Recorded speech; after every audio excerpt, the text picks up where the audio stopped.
Don, thanks for your time today. So, why don't you tell me a little bit about this Sportster that you have here? Well, actually it's not a Sportster, a common mistake. It's an FXR.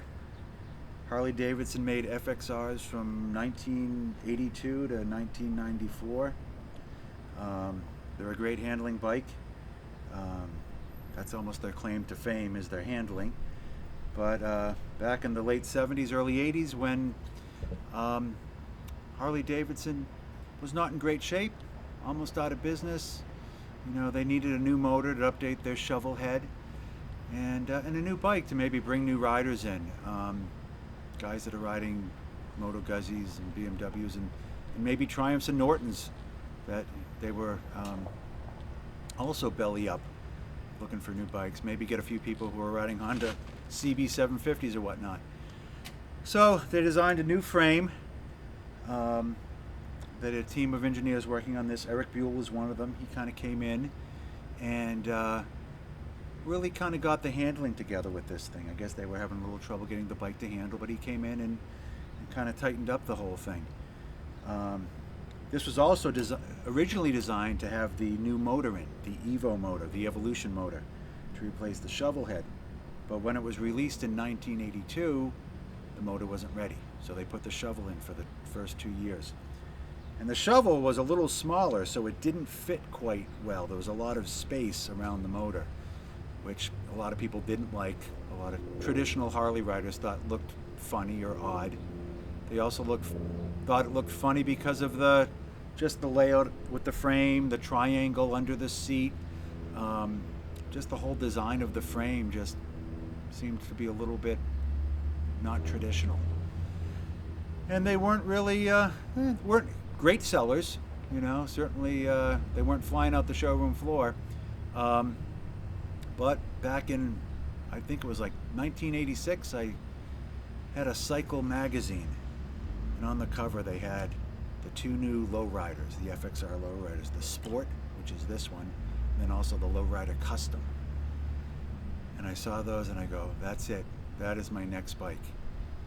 I liked both of them. I wasn't really quite sure which one I was going to go with, but ultimately chose the Sport. But they were a little expensive for me at that time, when I was that age. So it wasn't until 1990 that I picked this up, used, with 11,000 miles. It was cherry, great shape. I've had it since 1990.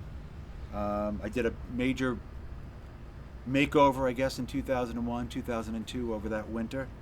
New paint, new front end. Actually, I had a little accident, so I needed a new front end and new tanks, and I decided just to repaint it. I saw this color and said, "Yep, let's go with that." Harley makes this color. It was just a factory option. You just call them up and they paint the bike this, or the tank and the fenders this color. I also upgraded to the cartridge forks that came off of the Dyna Super Glide from 2001, 2002.